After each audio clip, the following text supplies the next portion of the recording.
Everyone, it's Mackenzie, and I wanted to come back and share with you a pregnancy update that is not a good one. So we went in on Wednesday. I was 11 weeks pregnant, and we just went in for a basic appointment, and we were going to have blood work done to test for like certain genetic things and find out if it was a boy or a girl. And so we did. We had the blood work done, and then she was going to check the heartbeat first, but Steven had taken the kids to the bathroom, so she waited till he was back. And when she went to find the heartbeat, she looked and looked and looked and looked and looked and said, I think I heard it, but it was really faint, like in the background. And so we went. So she asked if we wanted an ultrasound, and I wasn't thinking. I thought, yeah, it probably is in the back, I wouldn't be surprised if my uterus is tilted weird. All my kids have came out kind of in weird angles, so I wasn't scared or nervous or anything.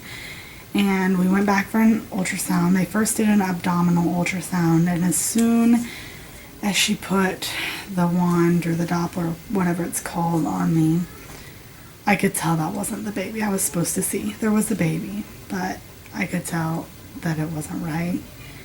And even my son, who's 3 years old, was like, "Mom, why does the baby not have legs?" I was 11 weeks, so we should be seeing a little bit more of a baby. And it just wasn't.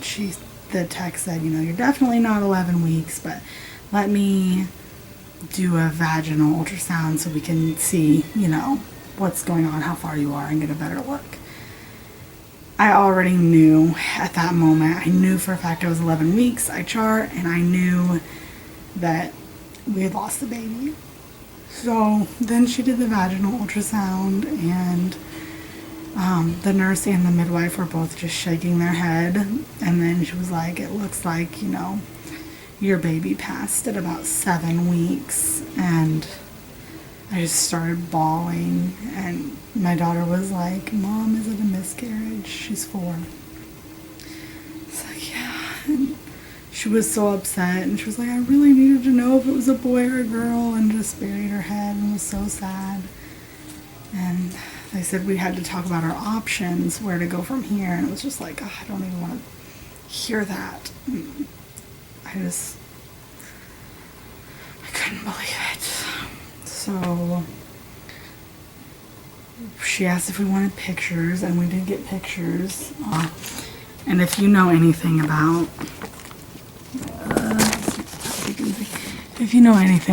what you're supposed to be looking at, it's pointing up here to the baby, and that is definitely not an 11-week baby at all. It's like a blob. It's like not what we were expecting.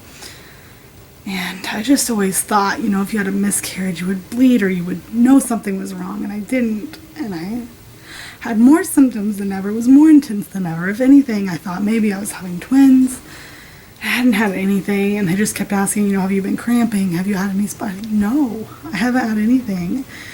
And so we talked about it, and they gave me options. They said I could wait and carry the baby until my body does it natural. I could probably wait like 2 weeks, but after that they wouldn't want me to because of infections. I could go home and induce labor at home. They would give me drugs to put up by my cervix to induce the labor and do it at home. But she showed me that like the sac, my uterus was still growing. The amniotic sac was still growing. So even though the baby was tiny, the sac was still going to be like the size of my open hand. And that's a lot to deliver at home by yourself. So, yeah, so she was like, you'd still have to have a babysitter. You can't do this while you're taking care of your kids, while you're having your day-to-day life. Like, you just can't. Or we could go in and schedule a D&C, and they could take the baby out. So none of the options sounded good. I didn't want to do any of it. I didn't want to wait. My mom had a miscarriage. That's what it's called when your body doesn't take care of it by itself. and you go that long, you go like a month, and the baby, your body still thinks you're pregnant. It didn't realize that it had a miscarriage, so it missed the miscarriage. Well, my mom had one last year, and by the time her body finally got the memo, because she did wait it out, she ended up in the hospital, and it was really, really bad, and she passed out and lost too much blood, and it was just not good. So I really didn't want to wait and go through all that. I thought about taking the drugs and doing it at home, but we didn't want those memories in our home. You know, we had our third child at home.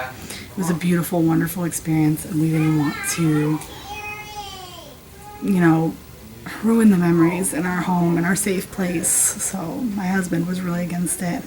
I do agree with him on that. So we could have done the DNC, and I didn't want to do that either. I was really nervous about surgery. I never wanted to have surgery in my life if I could avoid it, and I didn't like the idea of like there possibly being scar tissue, and I didn't like the idea that the procedure was pretty much the same as an abortion. And I asked I was like, what's the difference in doing this and having an abortion? And he was like, the difference is your baby's already dead. Well, that doesn't really make me feel great, you know, it doesn't make me feel good to do something like that, but they really, really advise that I that I not let it get infected, that I not try to do this by myself. So we found out on Wednesday that the baby was not there, and on Thursday, yesterday, we went to the hospital and we did the DNC, and we were supposed to be there at 1 and have the surgery at 3.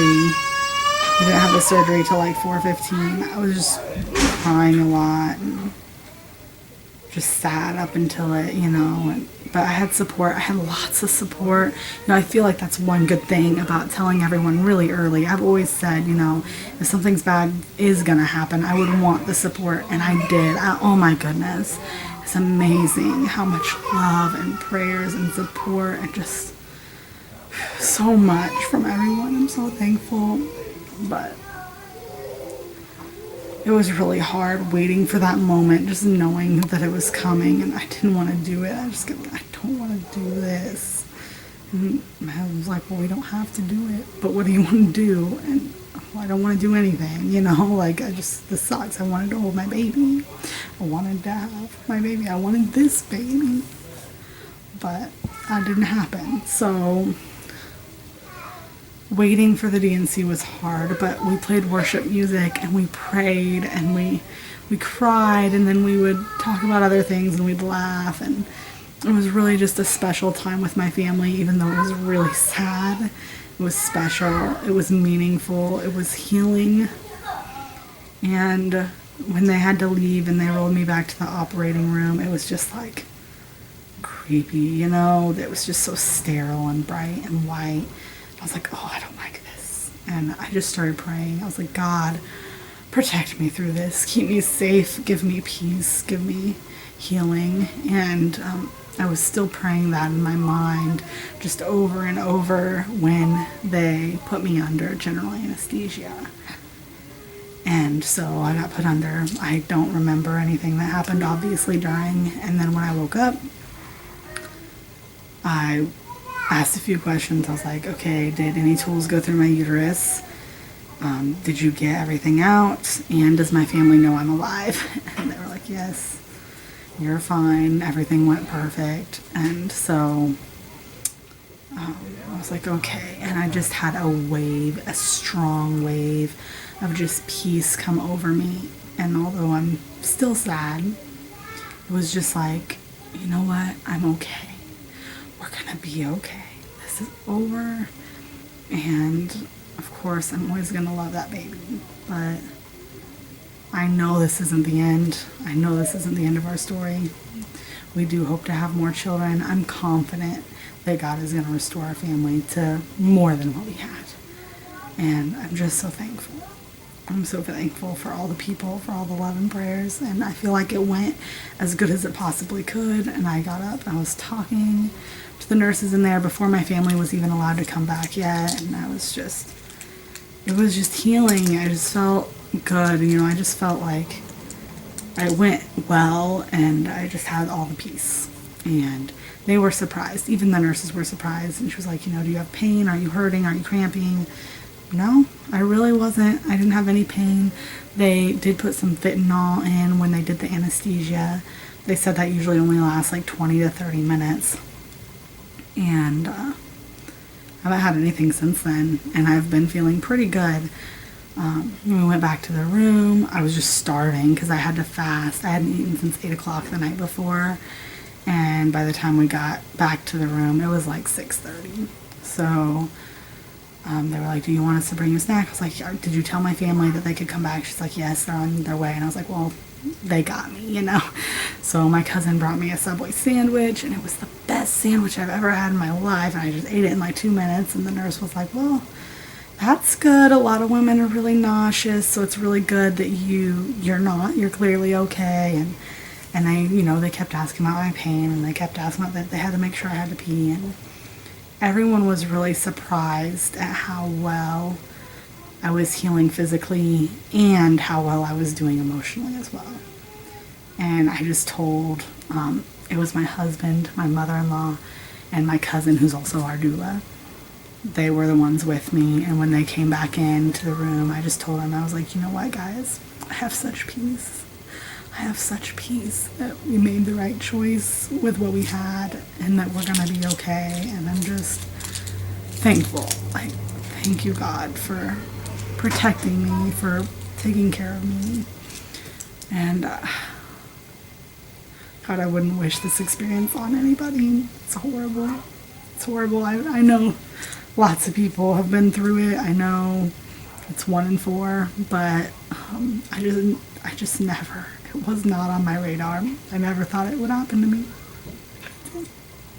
So, anyways, I'm sad, but we're doing good, and we've had a lot of help and support. And today we already had friends bring us breakfast, and then we had just had leftovers for lunch, and our sister-in-law came and threw a bunch of stuff in the crock pot so we would have dinner too. So, I mean, we are being well taken care of. We've had so much love. I had so much support, and you know, I had to tell everyone what happened because everyone knew that I was pregnant, so I can't just let them keep thinking that, you know. So we told everybody, and we went to church Wednesday night before the surgery, but after we knew, and we just had so much hugs and prayers and people lifting us up, and it's been good that we've just had the love and support, and I feel at peace. I wish it wouldn't happen this way, but if it had to happen, I feel like everything went as well as it could. And I'm gonna follow the doctor's orders. I'm on 2 weeks of pelvic rest. I'll have to go back for an appointment, and they'll talk to me about when it'll be safe to try for another baby, which we will want to. And we're just gonna, see where that leads us. And yeah, we're just doing the best we can.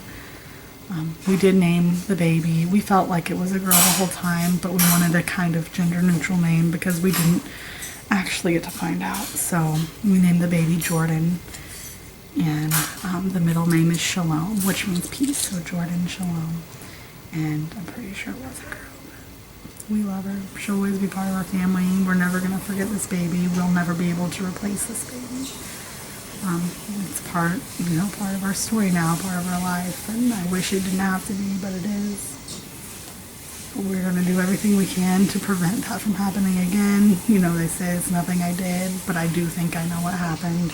Maybe I'll elaborate on that in another video, but I do think I know what happened, and I think that we can prevent it again. So, thank you guys for watching. I'm sorry I didn't have better news to tell. I really wanted my next update to be telling you the gender, but it just didn't work out that way. So thank you all, and have a good day, and we'll talk to you in our next video.